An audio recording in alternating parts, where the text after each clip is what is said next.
I'd like to put you in the driver's seat right now. If every party, the United Nations, Israel, the Palestinian Authority in the West Bank, and also Hamas, if every single person said, Marc Lamont Hill, I give you the keys to the world. I want you to be the architect for peace. Oh, wow. That'd be awesome. I would say one state solution, single democratic secular state from the window to the wall. I think that's more politically safe than river to the sea. And I would that would be the foundation for it.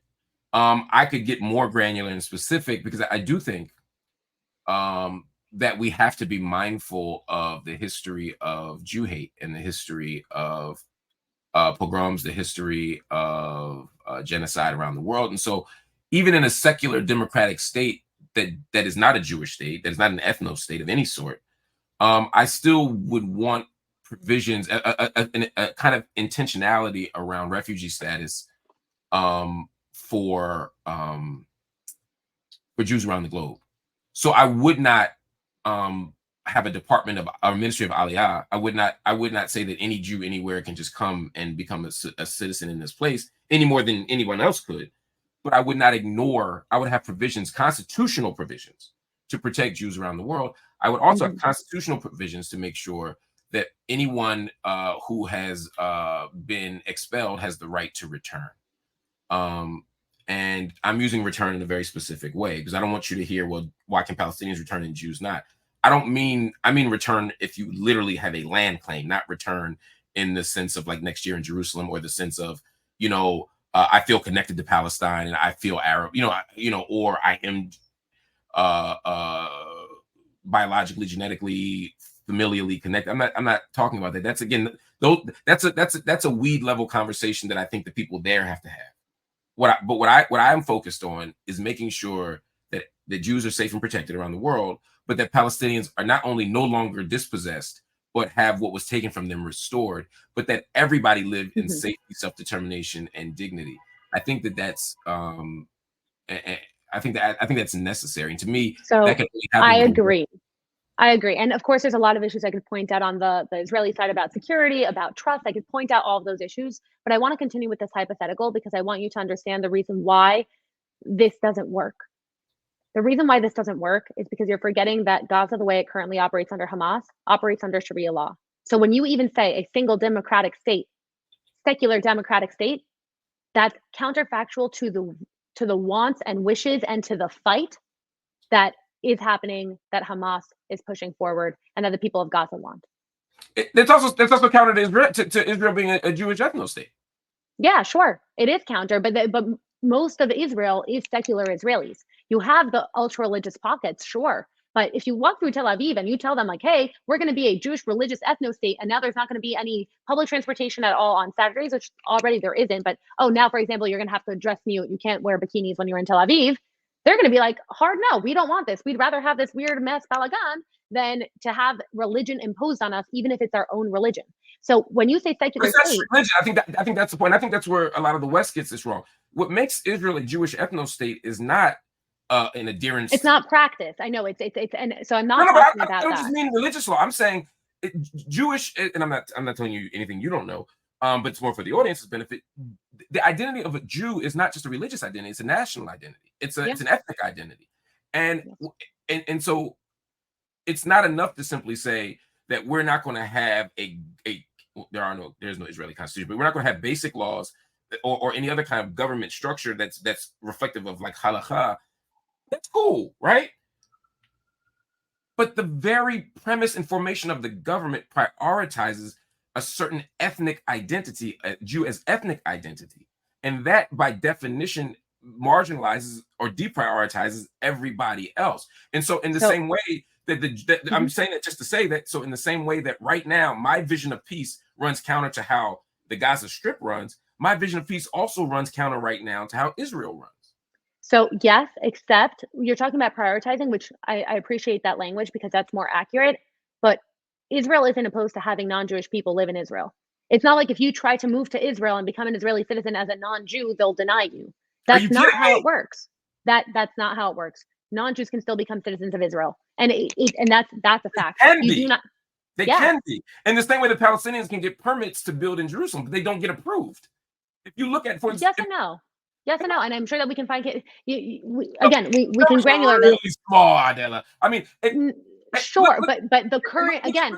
Look at refugee seekers. Look at asylum seekers, right? You know, I think the percentage of asylum seekers right now, and forget even citizenship, forget even full citizenship. I'm just talking about permanent. I'm talking about permanent resident, right? If you look at from Sudan right now, from Eritrea right now, then I think, to my knowledge, when I did a documentary on this, so at that time, I think maybe less than 5 people out of all the people have been approved. So technically, but you understand why? The reason why is because Israel is not the same size as any other country. Israel is this big, and it's also a new state. It does not have the resources. There's countries like the United States that have the resources to grant asylum seekers refuge, temporary refuge, or full refuge.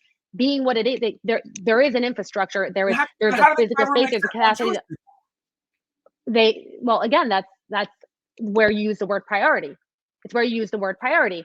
No, because they're not coming in as asylum seekers. They're coming in already with resources. It's not like there's a lie that goes around. They're like, oh, they give you an apartment and they give you this and they give you that. They don't pay for you to have things. But that's the problem, Adela. If I am prioritizing my friend, I'm not one of my best friends is a black kind of person, but I'm just saying this is a real thing. Like, I have a friend who in Brooklyn, we live next to each other in Brooklyn. He's a really good friend. He's Jewish. He made Aliyah. He's in far less need. But it shouldn't be granted by need. You know, I've been in this country. Oh, we forgot to talk about my background. We wanted to do that. I've been in the United States for 23 years. Right. 23 years. Legally, under different visas. I don't have a green card. I've never even been qualified to apply for a green card. And when I did apply for the diversity lottery green card, of course, I was denied 3 different times, twice under Obama, once under Trump. The United States doesn't have an open door, and it's not need-based. So there's still going to be people making immigration legally who become permanent residents and who become citizens at a higher rate than people who are being granted asylum, at a much higher rate, because you have to look at the country's resources. So that's just not, no, it's about capacity to take asylum seekers, not to take people. So you can look at the United States, how many people get asylum. I think that we're getting into a different issue, but I want to bring it back to, yes, your vision for peace might run counter to the idea of a Jewish ethno-state. But a secular democracy is less offensive to your typical Israeli than it would be to any person. Actually, I'm not going to talk about the people. Than it would be to Hamas. If you look at Gaza, they run Sharia law. The word secular is allergic to them. It is Sharia law, whether or not you want to accept it. Hamas operates under Sharia law. Gaza operates under Sharia law. The West Bank a little bit different. We could talk about the West Bank later. But if you told Hamas, hey, guess what? Great news. I've got peace for you. You can stay exactly where you are. You're going to be part of one state, and it's going to be secular. They will not be happy. They will not be satisfied. I think Hamas would prefer to be part of a one state called Israel, or one state called Palestine even, that does not operate under Sharia law and operates secular with freedom of religion, freedom of... You think there's right to abortion in Gaza? Like, that's the thing. The thing is that we're looking at Gaza as a government that can exist on its own and then have this expansive thing where we can put them under the same roof and they will be satisfied. They will not be satisfied. They will not be satisfied unless they're operating under Sharia law. Self-governance isn't just voting. It's not just sovereignty of self-determination. It's not just, I want a right to my own government. It's, I want a right to a government that's not democratic, that's not secular. I want Sharia law, which is what Hamas stands for. And so a couple things there. I think, and I'm glad you're focused on Hamas and not the Palestinian people. Of course, 100%. But I think it's really important for us to establish a vision not based on the particular party that's in power at a moment, but you actually think about a vision of justice and freedom that meets the needs of the people. And in the same way that when I talked about what's happening in Israel, I didn't base it on Likud, I didn't base it on labor, I didn't base it on, I'm basing it on what the people want.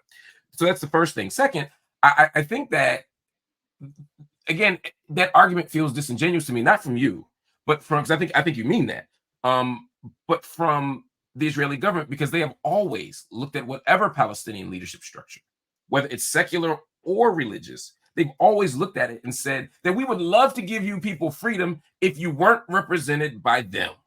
They said the same thing with the PLO. For decades, it was, we would love to negotiate, but not with the PLO. But they will negotiate with the PA. It's the same people. It's No, literally it's the same not. people. It could be the same. It's different offshoots, but even if it's the same people, it's different, at least outwardly presenting ideologies. The PA and the PLO don't get along with each other either. No, I mean, there's infighting everywhere between Fatah, PLO, and PLA. What I'm saying, They- but if you go to a meeting of Fatah, PLO, and PLA, you're going to be sitting next to Mahmoud Abbas in each one of them, and you're going to be talking to. But anyway, before we get there, my point in saying that is to say that historically, even because pre-Oslo there is no Palestinian Authority. The Palestinian National Authority, or the PA, comes to creation in 1993. Again, I know you know this is for the audience's benefit. Prior to that, the Palestinian Authority, the PLO, was the representative body, and still is, by the way, the representative body of the Palestinian people. The articles of mutual recognition that Israel agreed to enter into the Oslo Accords, right? The PLO acknowledges Israel's right to exist as a Jewish state. We can talk about what it means. You're going to come back anyway, so we'll talk about the right to exist another time, because it's a whole conversation we have to have. Oh, I'm going to come back. Oh, is this an invitation? It is, and you can come back whenever you want. I promise. This is so much fun.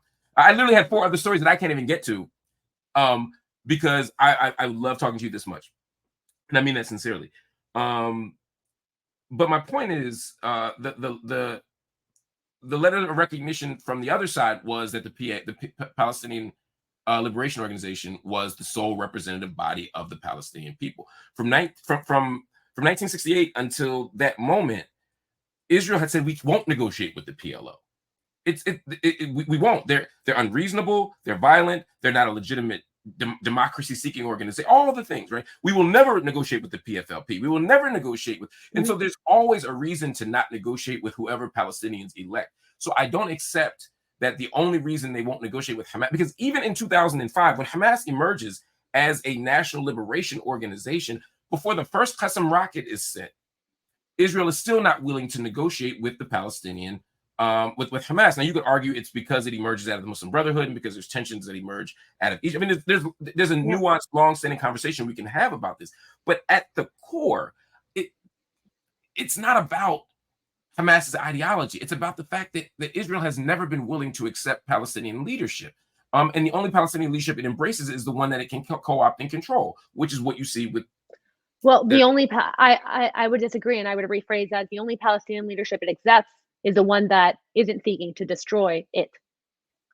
And I think that's valid for any country.